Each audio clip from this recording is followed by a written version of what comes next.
안녕하세요. 4월 3일 매일 승리 함께 나누겠습니다. 첫 번째 문단입니다. 너희는 너보다 많은 적군과 싸울 때에도 두려워하지 말아야 합니다. 예, 왜요? 하나님께서 함께 하시는데요. 애굽 땅에서 인도하신 하나님이 함께 하시기 때문입니다. 어떻게 해요? 싸울 곳이 가까울 때 제사장은 백성에게 두려워 말라고 이스라엘 백성에게 선포합니다. 두 번째 문단입니다. 새 집을 건축하고 낙성식을 하려는 자나 포도원을 만들고 과일을 먹으려는 자나 여자와 약혼하고 결혼하지 못한 군인은 집으로 돌려보내야 합니다. 그가 지은 새 집과 포도원과 결혼 생활에 대해 누리도록 하시는 거죠. 그 다음 문장. 전쟁을 두려워하는 자는 집으로 돌려보내야 한다. 왜냐하면 형제들의 마음이 함께 낙심될 수 있으므로. 백성에게 그 말을 마친 후에 군대 지휘관은 무리를 거느려야 한다. 성읍을 칠 때에 그 성읍에 먼저 화평을 선언해야 한다. 어떻게 해요? 성문을 열면 그 주민들이 조공을 바치게 하고 거부하면 그 대적과 싸우게 됩니다.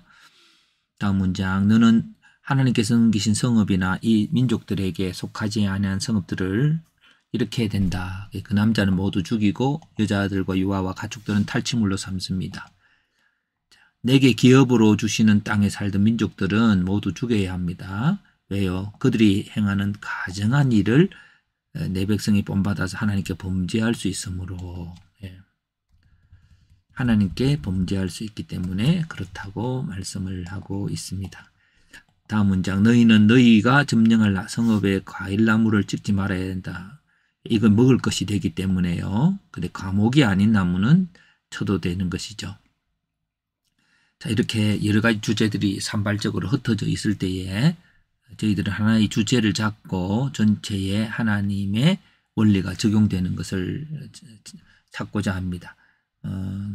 그래서 전쟁에 이것을 가지고 먼저 저는 이렇게 한번 글을 적어 봅니다. 이렇게 어떻게 주제를 잡아야 될지 모를 때는 주제를 그냥 글로 적어 보면 적은 것을 다시 이렇게 구성할 수 있습니다. 먼저 해석을 읽습니다.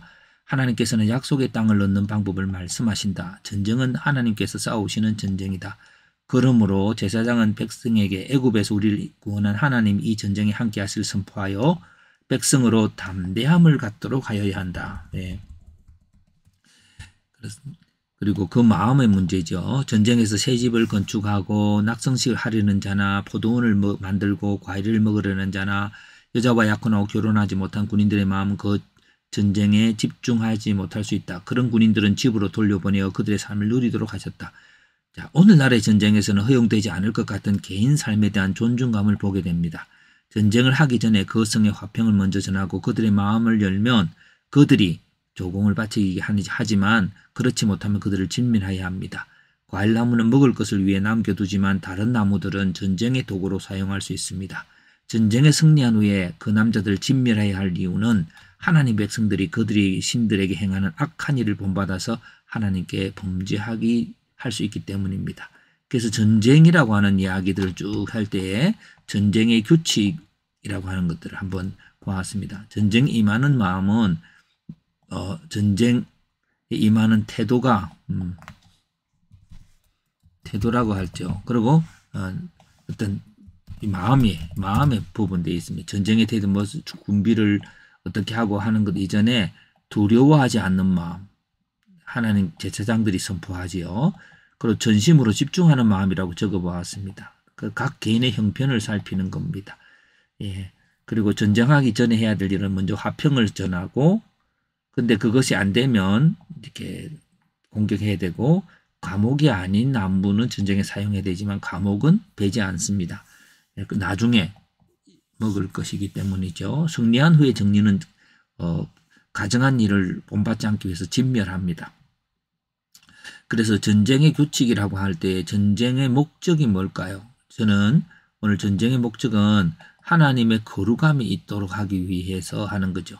그런데 하나님의 거룩함이란 어떤 걸까요? 하나님의 거룩함이란 마치 폭군처럼 뭐든지 자기한테 바치고 그렇지 않은 벌 주고 하는 그런 게 아니라 국가는 개인의 행복을 위해 존재해야 하는 것 같은 것을 볼 수 있어요. 왜냐하면 각 개인의 형편을 살피고 그 전쟁에 하나님이 함께 하실 것이므로 또 이기고 지는 것은 하나님이 하실 것이므로 각 개인의 행복을 위해서 존재하는 이게 하나님의 마음입니다.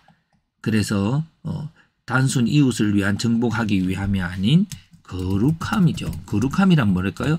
긍휼과 존중과 자유 이런 것들이 바로 하나님의 거룩함입니다. 전쟁도 그런 것을 가지고 그런 마음으로 해야 된다는 겁니다. 불평하는 마음들 또 그런 거 있으면 안 되겠지요. 이기고 지고 하는 것이 아니라 전쟁 전체 속에서도 하나님의 거룩함이 드러나도록 하는데 이 본문에서는 이 거룩함이란 한 개인을 국가보다 더 존중할 수 있는 국가.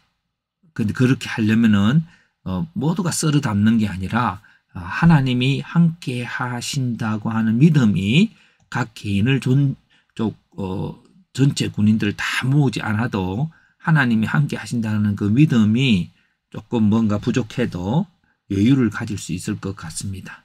자, 오늘 전쟁이 많이 곳곳에서 일어날 때에 국가에 개인의 많은 희생들이 있지만 하나님의 전쟁은 이렇게 한 개인들의 필요들을 잘 살피고 국가가 그들을 섬기는 태도들을 볼 수 있었습니다.